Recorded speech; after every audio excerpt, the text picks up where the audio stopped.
Bismillahirrahmanirrahim. Assalamualaikum warahmatullahi wabarakatuh.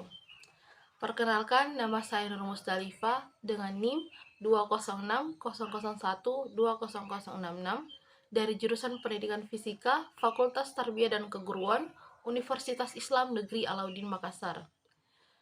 Video ini dibuat untuk memenuhi tugas mata kuliah pengembangan kurikulum.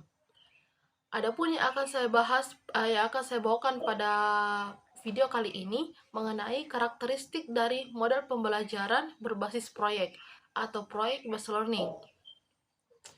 Sebelumnya, mari kita bahas mengenai pengertian dari model pembelajaran berbasis proyek ini. Jadi model pembelajaran berbasis proyek di sini merupakan suatu model pembelajaran yang dimana menuntut keaktifan peserta didik untuk memecahkan suatu masalah. Penerapan model pembelajaran jenis ini dilakukan untuk menguji bagaimana keaktifan seorang peserta didik di dalam suatu proses pembelajaran.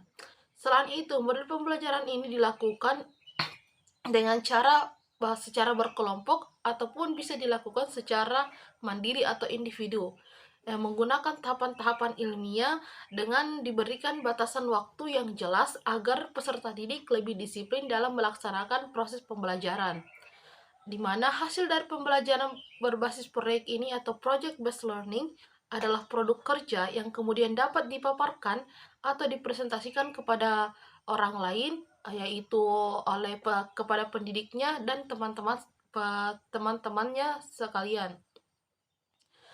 Setelah memahami mengenai definisi dari proyek based learning ini atau model pembelajaran berbasis proyek, selanjutnya kita akan bahas mengenai karakteristik dari model pembelajaran berbasis proyek ini. Jadi, karakteristik dari model pembelajaran berbasis proyek di sini ada beberapa yang saya rangkum menjadi 5 karakteristik. Yang pertama itu adalah mengenai tugas yang diselesaikan secara mandiri atau diselesaikan secara berkelompok. Jadi, ketika pendidik memberikan tugas kepada peserta didiknya, tugas ini dapat dilakukan secara individu ataupun dilakukan secara grup atau berkelompok, yang tujuannya untuk memecahkan suatu masalah, yang dimana tahapan yang harus dilalui oleh peserta didik adalah yang pertama adalah tahap perencanaan, yang kedua adalah tahap penyusunan, dan yang ketiga adalah pemaparan produk atau pemaparan hasil proyek. Yang selanjutnya yang kedua adalah proyek yang dihasilkan menjadi tanggung jawab peserta didik itu sendiri. Jadi, ketika peserta didik telah melakukan melakukan tahapan-tahapan tersebut, peserta didik harus mampu mempertanggungjawabkan apa hasil yang diperoleh, apa hasil yang telah diperoleh dari percobaan yang telah dilakukan. Selanjutnya, karakteristik yang ketiga adalah dalam pembuatan proyek yang ditugaskan melibatkan peran aktif oleh teman sebayanya atau teman-teman sekelasnya, peserta pendidiknya, orang tua, serta bahkan unsur-unsur masyarakat yang lain. Karena pada proyek ini kita memerlukan banyak orang untuk melakukan kontribusi untuk mendukung keberhasilan proyek ini. Karena tujuan dari proyek ini adalah untuk memecahkan masalah. Jadi apabila ada sebuah masalah, maka peserta didik ini harus mencari jalan keluar untuk memecahkan masalah tersebut, atau bisa dikatakan peserta didik harus mencari solusi dari pemecahan masalah tersebut, sehingga perlu bantuan atau perlu kontribusi dari orang-orang lain seperti teman-teman sebayanya, guru-gurunya, peserta dari orang tuanya, juga dari masyarakat-masyarakat di sekitarnya untuk untuk memecahkan masalah yang diperolehnya.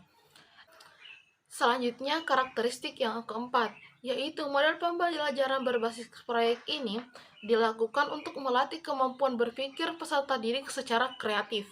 Jadi, model pembelajaran ini menuntut bagaimana kreatifan peserta didik dalam memecahkan suatu masalah yang dilakukan. Bagaimana cara yang mereka lakukan untuk memecahkan masalah tersebut. Jadi, di sini diperlukan kreativitas yang tinggi dari peserta didik. Yang terakhir adalah dalam proses praktek, model pembelajaran ini bersifat toleran terhadap perkembangan gagasan-gagasan lain yang muncul serta kekurangan yang ditemukan dalam kegiatan pembelajaran di kelas. Jadi, dalam model pembelajaran ini, kita membutuhkan gagasan-gagasan lain, gagasan-gagasan dari sekitar, dari orang-orang yang mampu berkontribusi, serta memerlukan beberapa bahan-bahan referensi untuk dijadikan sebagai gagasan untuk memecahkan masalah dari masalah akhir, yaitu dalam melakukan prakteknya di sini, model pembelajaran berbasis proyek atau project based learning bersifat toleran terhadap perkembangan gagasan-gagasan lain yang muncul serta kekurangan yang ditemukan dalam kegiatan pembelajaran di kelas. Mungkin itu saja dari saya yang dapat saya paparkan mengenai karakteristik dari salah satu model pembelajaran, yaitu model pembelajaran berbasis project atau project based learning. Semoga apa yang saya sampaikan dapat bermanfaat. Wassalamualaikum warahmatullahi wabarakatuh.